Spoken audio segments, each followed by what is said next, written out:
जैसा कि आप सभी जानते हैं कि हाल ही में 22 जुलाई 2022 को एक ऐतिहासिक निर्णय द्वारा माननीय सुप्रीम कोर्ट ने वन टाइम मेजर के रूप में ट्रांजिशनल फॉर्म्स यानी ट्रान 1 और ट्रान 2 की विंडो ओपन करने के निर्देश सरकार को दिए थे। सुप्रीम कोर्ट के इस निर्णय के बाद जीएसटीएन पोर्टल पर इन ट्रांजिशनल फॉर्म्स की विंडो ओपन करने के लिए सितंबर मंथ में 1 मंथ का एक्सटेंशन अप्लाई किया गया और अब इस निर्णय की पालना में अक्टूबर 2022 से पोर्टल पर ट्रांजिशनल फॉर्म्स की विंडो लाइव कर दी गई है। आइए इस वीडियो में जानते हैं कि न्यू रिजीम में ट्रान 1 फॉर्म भरने में क्या सावधानी बरती जानी चाहिए और क्या टाइम लिमिट इस बारे में दी गई है। सबसे इंपॉर्टेंट बात यह है कि अब पोर्टल पर ट्रान 1 और TRAN 2 as a one time measure आप 1/10/2022 से 30/11/2022 तक भर सकते हैं। यानी ये विंडो 2 महीने तक अवेलेबल है। ये एक वन टाइम फैसिलिटी है और इसके बाद कोई भी ट्रांजिशन फॉर्म भरा नहीं जा सकेगा, तो इस बारे में पूर्ण सावधानी रखना बेहद जरूरी है। ये विंडो उन सभी टैक्स पेयर्स के लिए ओपन है जो 2017-18 में निर्धारित टाइम लिमिट तक अपना ट्रांजिशन फॉर्म फिल नहीं कर पाए थे या जिन्होंने फॉर्म फाइल तो कर दिया था लेकिन उसमें कुछ रिवीजन या अमेंडमेंट करना चाहते हैं। यहां यह ध्यान रखना बेहद जरूरी है कि पहले की अपेक्षा इस बार ये ट्रांजिशन फॉर्म्स भरने के प्रोसेस में काफी चेंज आया है। 2017-18 के दौरान ट्रान 1 सक्सेसफुली फाइल होने पर इस फॉर्म में क्लेम की गई इनपुट टैक्स क्रेडिट का बेनिफिट तुरंत अवेलेबल हो जाता था। यानी फॉर्म फाइल होते ही इनकम इनपुट टैक्स क्रेडिट आपके क्रेडिट लेजर में रिफ्लेक्ट हो जाता था। लेकिन इस बार चेंज ये है कि अब अगर आप नई विंडो में ट्रान 1 फाइल करेंगे तो आपके ज्यूरिसडिक्शनल ऑफिसर द्वारा इसका वेरिफिकेशन किया जाएगा, जिसके लिए ऑफिसर द्वारा आपसे नेसेसरी डॉक्यूमेंट्स आदि मंगवाए जा सकते हैं। किसी भी प्रकार का ऑर्डर इशू करने से पहले ज्यूरिसडिक्शनल ऑफिसर आपको हियरिंग का एक मौका देंगे।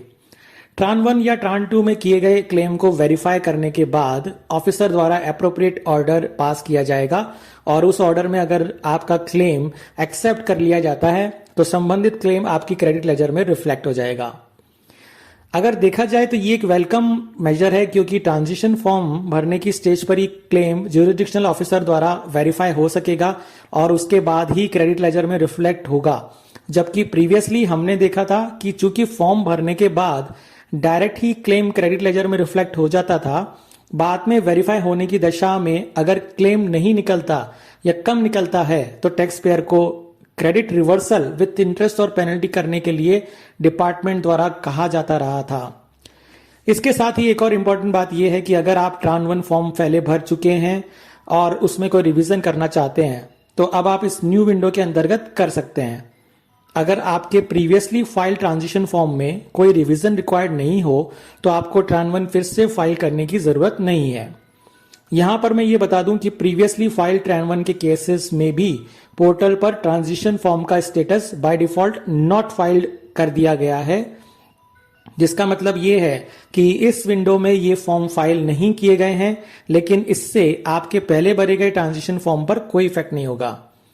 यहां यह ध्यान रखें कि अगर आपने ट्रान 1 फॉर्म पहले फिल कर दिया था और क्रेडिट भी ले ली थी, लेकिन आपका क्लेम करेक्ट नहीं होने पर डिपार्टमेंट द्वारा आपसे रिवर्सल करा दिया गया है या आपने सीओ मोटो रिवर्सल कर दिया है ऑलरेडी, तो आपको ट्रान 1 फॉर्म में कोई रिवीजन दिखाने की जरूरत नहीं।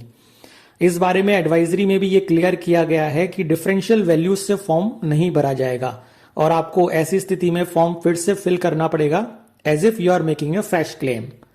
बेसिकली यहां पर मेरे ओपिनियन में ट्रांजिशन फॉर्म्स की न्यू विंडो का ज्यादा से ज्यादा बेनिफिट उन टैक्स पेयर्स के लिए है जो 2017-18 के दौरान किसी भी कारण से अपना ट्रांजिशन फॉर्म नहीं भर पाए, लेकिन उनका प्रीवियस टैक्स रेजिम जैसे वैट या एक्साइज के अकॉर्डिंग कोई input tax credit carry forward बन रहा था और वो उसका बेनिफिट जीएसटी रेजिम में नहीं ले पाए। ऐसे टैक्स पेयर्स के लिए एक बेहतरीन मौका है। तो ये थी जीएसटी से जुड़ी एक इंपॉर्टेंट अपडेट। टैक्सेशन से जुड़ी ऐसी ही updates, judicial decisions, case analysis और डिस्कशंस के लिए देखते रहिए और जुड़े रहिए आपके अपने द टैक्स एक्सप्रेस चैनल से। Thank you very much.